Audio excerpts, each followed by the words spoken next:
Shadowy cults meeting at night to worship dark gods forgotten by mankind. Scholars searching after tomes of forbidden knowledge, only to be driven mad by the revelations. Godlike beings from other dimensions, far greater than we can even comprehend, appearing to us as what looks something like a mass of tentacles. Throughout popular culture, you see a lot of references to the stories of H.P. Lovecraft, and it's not hard to see why. His brand of cosmic horror inspires a unique sense of awe and dread and morbid obsession. It's the type of thing that, once you experience it, you feel the need to make someone else go through it as well. So we've seen the same tropes and motifs repeated again and again, to the point that the Lovecraftian tentacle monster has become a beloved mainstay in horror, fantasy, and science fiction. But for a while now, I've had this feeling that I just can't quite shake. You see, the whole appeal of Lovecraft's stories is that they're so unlike anything else. The traditional horror monsters like vampires and werewolves are already well established. When you see one of them, you kind of know what comes next. But when Lovecraft hits you with some eldritch abomination, you really have no idea what to expect. But then, with us repeating this formula again and again, doesn't that undermine the whole point of it? At this point, hasn't the Lovecraftian abomination become just as cliche as the vampire or werewolf? Have we ruined cosmic horror? First of all, what even is cosmic horror? There's not really an agreed-upon definition. It's associated with H.P. Lovecraft, but he used the term rather loosely to refer to any story that appeals to humanity's primal fear of the unknown. For him, it could apply to old myths and legends, to Mary Shelley's Frankenstein, even to Wuthering Heights. But there's something very distinctive about his approach to the concept. For most of human existence, the fear of the unknown was everywhere. It could be found in something as simple as weird noises at night coming from the woods outside the village. But from the dawn of the modern era, mankind's knowledge has been ever expanding. Old superstitions have seemed less and less believable, and you'd think that the unknown would just fade away. But Lovecraft saw that instead, it just moved on to vaster and harder to conquer realms, to the depths of the sea, the expanses of space, or to other dimensions that we can barely fathom. The further we look into this abyss, the more we must reckon with our own insignificance, that we are nothing more than an evolutionary accident, that our lives have no greater meaning, that one day all traces of us will fade away with no sign that we ever existed. If I had to define cosmic horror in the sense that we typically use the term today, it would be in the feeling of dread and despair when faced with an indifferent universe. And by extension, the goal of a cosmic horror story is to instill that feeling into the audience. You could achieve this by watching a PBS documentary about the heat death of the universe, but then again, that might be a bit too real. After all, the very genre of horror is a bit paradoxical. Fear is supposed to be a negative emotion, but it can also be rather exciting. Horror works by taking these things that scare us in real life, but presenting them in this exaggerated, stylized way that makes you want to keep coming back for more. The strategy that Lovecraft takes in his stories is to take this vague feeling of cosmic dread and embody it in these powerful, inhuman entities, these mysterious forces beyond our comprehension. Alien races whose goals and sense of morality are inscrutable to us. Ancient, pre-human civilizations who perished long ago, but whose influence is still felt on the Earth. Interdimensional beings so powerful that they might as well be gods, who could wipe us out in an instant, and the only reason they don't is that they simply don't care enough about us. These stories set up a vast mythology, but one where humans don't play a central role, where we are in the periphery, utterly insignificant. It all taps deep into that sense of cosmic dread, and yet there's also something fascinating, something sublime about it all. We want to keep digging deeper, keep reading more about it, even with all the warnings that this can only lead to madness. Pretty much everything in a Lovecraft story is geared towards creating this effect, but the number one thing that people tend to remember, the thing that has defined his popular perception, is the way he describes these alien entities. Insofar as they can be perceived with our limited senses, they have tentacles and pincers and many eyes and radial symmetry, and they have these disconsonant names not meant for human tongues. They are, overall, far more strange, more alien than what you'd typically see if you were a horror fan living in the 20s and 30s. Strictly speaking, this isn't necessary for cosmic horror. A story like The Call of Cthulhu still would have worked even without the title character being a squid dragon thing. It still would have worked even if it was a nameless god whose appearance was left ambiguous. And it's also important to note that, on its own, a giant, weird-looking monster isn't sufficient to create a sense of cosmic horror. But, when it's all put together in the right way, it does a lot of work in emphasizing that effect.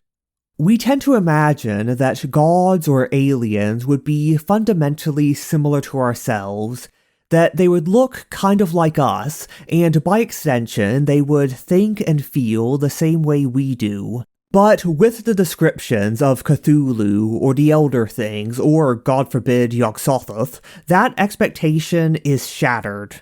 It emphasizes that these beings are utterly unlike us, that it is hopeless to even try to understand them with our limited mindset. It's the type of thing that really sticks with you, and even while Lovecraft was still alive, there were plenty of people who tried to copy him. He was friends with a lot of other writers, and they made it a bit of a game to sneak in references to each other's stories. It's why we get connections between the Cthulhu mythos and Conan the Barbarian. And even after Lovecraft died, this tradition still went on. His fans still wanted to maintain his legacy. Stephen King has written quite a few stories that reference the Cthulhu mythos. Dungeons & Dragons, from its first edition, has filled its monster manual with all sorts of tentacled aberrations in Ode to Lovecraft. You can find the dreaded Necronomicon referenced to more places than you can count. And in the beginning, I don't think this was a bad thing at all. In the days when Lovecraft was a cult figure, if you were a fan of his, it would be quite exciting to just randomly find a reference to his stories in the wild. It contributed to the feeling that the mythos was something vast and inescapable, that there were whispers of it hidden away in every corner. And if you were someone who knew nothing about H.P. Lovecraft, then it would be quite an experience to just stumble upon this unique type of horror for the very first time. Nowadays, however, you can't really call Lovecraft a cult figure. When you run into a reference to him in the wild, it's not unexpected anymore.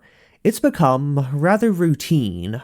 The same way that when you see black and white footage of a guy in a fedora giving long-winded narration while smoking a cigarette, you say, okay, I get it, they're doing a noir thing. The same way that whenever you hear a prophecy about a chosen hero who needs to go on a quest to defeat an evil wizard, you say, okay, I get it, they're doing a high fantasy thing. In that exact same way, whenever you hear about mysterious cults worshipping forgotten gods, whenever you hear something being described as eldritch, whenever there's a mysterious otherworldly entity that has tentacles as part of its visual design, whenever you see this very specific green, blue, gray color scheme, you say, okay, I get it, they're doing a Lovecraftian thing. And if this is being done as a parody or a pastiche, or if it's just supposed to look cool, then I guess that's fair enough. But if the goal of it is to create an authentic sense of cosmic terror, to create the same feeling of dread and awe that you get from reading Lovecraft for the first time, then this feels, frankly, about the same as trying to create humor by repeating Monty Python jokes over and over again. The very reason why this set of tropes was so effective in the first place is because it was so weird, so unconventional, so unfamiliar, that audiences had no schema to map it onto, and for that reason it emphasized that sense of dread and disorientation. But the more it is repeated, the more standardized it becomes, the more that Cthulhu just becomes a pop culture figure that you can buy a plushie of, then it really loses that effect. The goal of cosmic horror should not be for the audience to say, okay, I get it, they're doing a Lovecraftian thing. The goal should be for them to say what Lovecraft's original readers back in the 20s and 30s would have said. Something more along the lines of, what the hell is this? I've never seen anything like this before. I don't think that cosmic horror has been ruined, but I do think that it has become too closely conflated with what we might call a Lovecraftian aesthetic, and we need to recognize that these are two separate things. Even looking back on Lovecraft's own stories, you can find plenty of stuff that doesn't fit into the standardized aesthetic that we've come to expect. And you can find plenty of authors other than Lovecraft who have found their own way to tap into that sense of existential dread and cosmic insignificance. Now, I am trying to keep this video brief. I have some larger projects that I'm working on, and I thought that I might as well put out a shorter video so you can at least be assured that I'm still around. But I also felt that it'd be a bit useless if I just talked in the abstract without giving any specific examples. So, to close things off, I'm going to focus on 4 works of cosmic horror that do things a bit differently. I settled on these 4 not because I'm necessarily claiming that they're the 4 best works of cosmic horror ever written, and definitely not because I think people should mindlessly copy these instead of copying Lovecraft. Then, they'd just become equally cliche as Cthulhu. I chose these 4 because each of them approaches the concept of cosmic horror from a unique angle, and together they show the diversity of approaches that are available if you start thinking, as it were, outside the tentacle. The obvious place to start would be with what came before Lovecraft. His stories feel very distinct from anything that came before, but there's no such thing as 100% originality. He had his influences. There were plenty of writers who explored similar themes, especially the idea of humanity being menaced by mysterious cosmic forces. You could look at The Great God Pan by Arthur Machen or The Willows by Algernon Blackwood. You could look at books like The House at the Borderland or The Nightland by William Hope Hodgson, which probably come closest to rivaling Lovecraft in their weird imagery and the grand scope of their mythology, albeit told in a very dense style that makes Lovecraft seem like an easy read in comparison. My personal favorite, however, has got to be The King in Yellow by Robert W. Chambers. This is a collection of short stories, and specifically, 4 of the stories in the collection tie into a narrative dealing with a book within a book. A play called The King in Yellow, which has become quite infamous because everyone who reads it loses their sanity. They become obsessed with the titular entity, the King in Yellow, and they dedicate themselves to carrying out his will. Each of these stories involves characters who have fallen under the influence of the King in Yellow, but throughout it all, we don't really learn anything about him. We don't know exactly what type of entity he is, what agenda he might have, even whether he actually exists in any capacity, or whether he's just a shared delusion. There's plenty of hints that there's some deeper mythology behind it all. We hear references to the city of Carcosa, to the Hyades, to the pallid mask and the yellow sign, that are calculated to excite your curiosity but then deny you the satisfaction of an actual explanation. You never actually learn what's going on, so it just lingers in your mind. It's the type of story that you can't help but thinking about for a long time afterwards. It's a relatively common idea in horror that it's better not to show the monster. It can be far more terrifying to leave it to the audience's imagination. And that strategy is especially fitting for cosmic horror. To hint at the existence of some mysterious, inhuman force, to demonstrate its ability to defy the rules of reality, but then refuse to elaborate further. Leave the audience only with the implication that the universe is far vaster and more mysterious than they will ever understand. House of Leaves by Mark Z. Danielewski is probably one of the more famous modern examples of this approach, and it's definitely one that does things in a very distinctive style. But it's also very hard to say anything about this book in a concise manner, so I'll just move on to our next example. Thinking about a work that goes in the opposite direction, the main one that comes to mind is Perdido Street Station by China Miéville. This is a fantasy novel that's best known for its unconventional world building. It's set in the city of New Crobazon, which is full of steampunk technology and bug people and court-mandated body horror and other stuff that's very strange and uncanny, but doesn't necessarily excite that sense of existential dread. But as we go further into this novel, we are introduced to extra-dimensional forces that imply that this universe is even more chaotic and unpredictable than it appears, and the characters have to navigate their way through these alien entities that evoke the spirit of Lovecraft but still feel substantially original. You have the slake moths, which look something like a giant lepidopteran with these psychedelic, shifting patterns in their wings which hypnotize their prey, and then allow them to suck out their consciousness, leaving them basically lobotomized.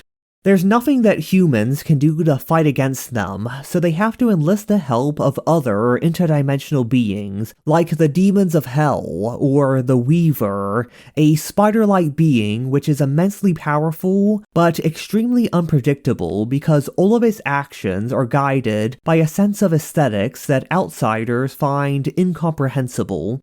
Whereas something like The King in Yellow thrives in ambiguity, Perdido Street Station gives you more detail than you know what to do with. It is a long book that exposits a lot of information about all aspects of the world. And if you take the view that you should never show the monster, then this would seem like a major shortcoming. A lot of what we call world building, fleshing out a fictional setting and making it fit into an internally consistent framework, feels antithetical to Lovecraftian horror with its focus on the mysterious and incomprehensible. The classic cautionary tale would be August Derleth. He was the guy who, after Lovecraft died, ended up with the intellectual property rights to his works, and made it his mission to fit it all into an internally consistent cosmology. And it's generally agreed that the end result of this was extremely lame, that it took away what made the mythos feel so vast and alien. However, I feel like the world building of Perdido Street Station avoids this. It follows a slightly different approach, which I think is more comparable to certain Lovecraft stories, like The Shadow Out of Time or At the Mountains of Madness, where you are overloaded with details about these alien beings and their history and culture and biology. And yet, none of it ends up fitting together into a neat, consistent picture.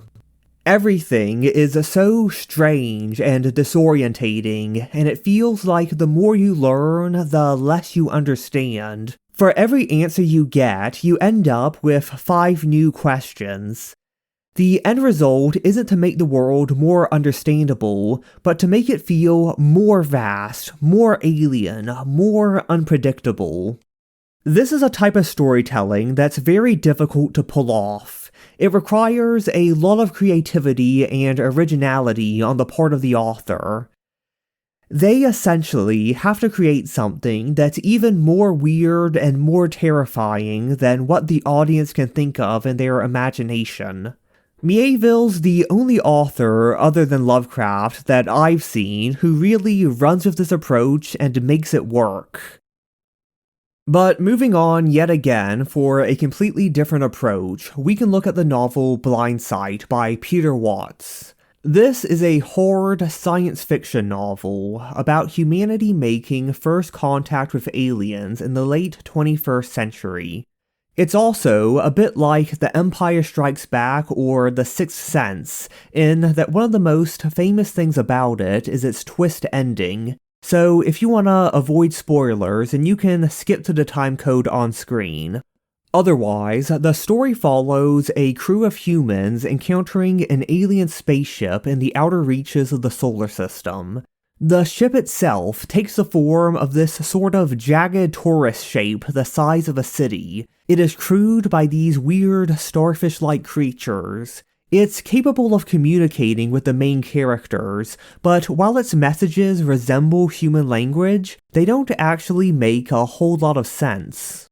You might think of all of this as vaguely Lovecraftian, but the real existential dread comes when the characters find out that this alien intelligence isn't actually conscious. It is a mindless force that can carry out complex tasks without actually being self-aware, in the same way that a slime mold can navigate a maze, or a large language model can simulate human conversation. And it's able to do all of this far more efficiently than we ever could. Whereas we feel the need to stop and smell the roses, it automatically chooses the most effective actions to survive, consume, reproduce, and expand.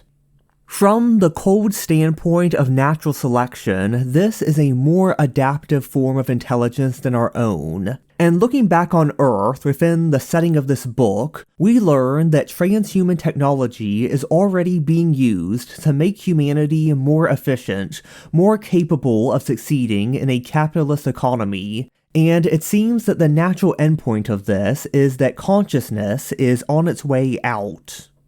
What we are left with is a vision that's somehow even more existentially terrifying than the simple end of the world. It is a universe where humanity still exists, where some zombified facsimile of life as we know it goes on, but it is completely devoid of any qualia. There is no beauty or ugliness, there is no pain or pleasure, there is no good or evil, because there are no minds to which those concepts would have any meaning at all. Okay, that's the spoiler section over, but in essence, Blind Sight creates a sense of cosmic horror, but in a very different way than Lovecraft or Chambers or Mieville. Instead of basing it around these mysterious, occult forces that emphasize how the universe is unpredictable and incomprehensible, what Watts does is set up a scientifically plausible model for how the universe works. That's actually pretty easy to wrap your head around, but the implications of it are just soul-crushingly depressing. You can see other hard sci-fi works that play around with a similar approach, most notably the Remembrance of Earth's Past series by Liu Cixin, but Blind Sight has got to be one of the ones that goes furthest in its unrelenting pessimism. But if that's too much for you, then I have one final example of a completely different approach, the Southern Reach trilogy by Jeff Vandermeer. It's set in the modern-day United States, focused on a location called Area X. Things there are not quite right.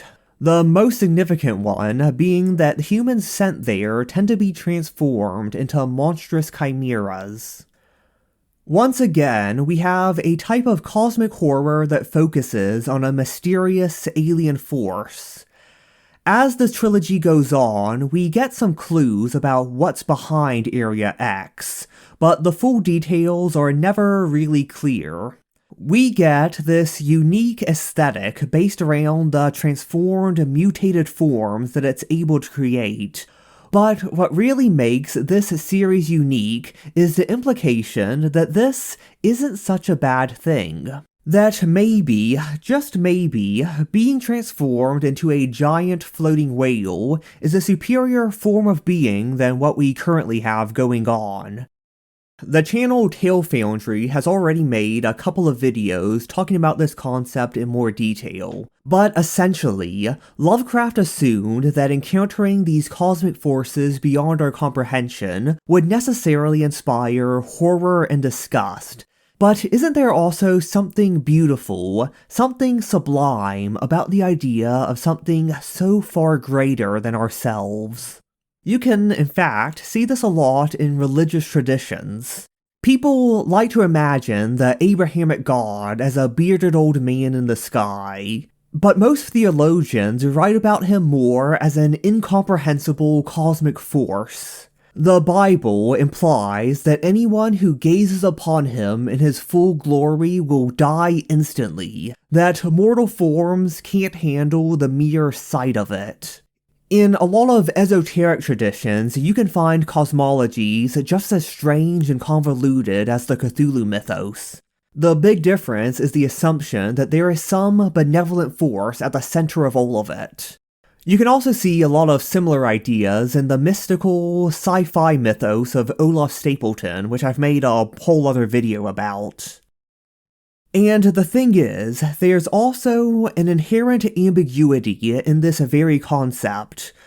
When dealing with forces that are so far greater than us, what does it really mean to describe it as benevolent?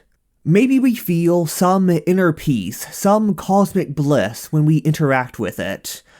But if we make the choice to worship it, to join with it, how can we really say whether it's for better or worse when the whole thing is so far outside our frame of reference? To a large extent, we just have to decide as a matter of faith. With Cthulhu, or the King in Yellow, or the Slake Moths, we can say with some certainty that these are hostile forces that we should stay away from.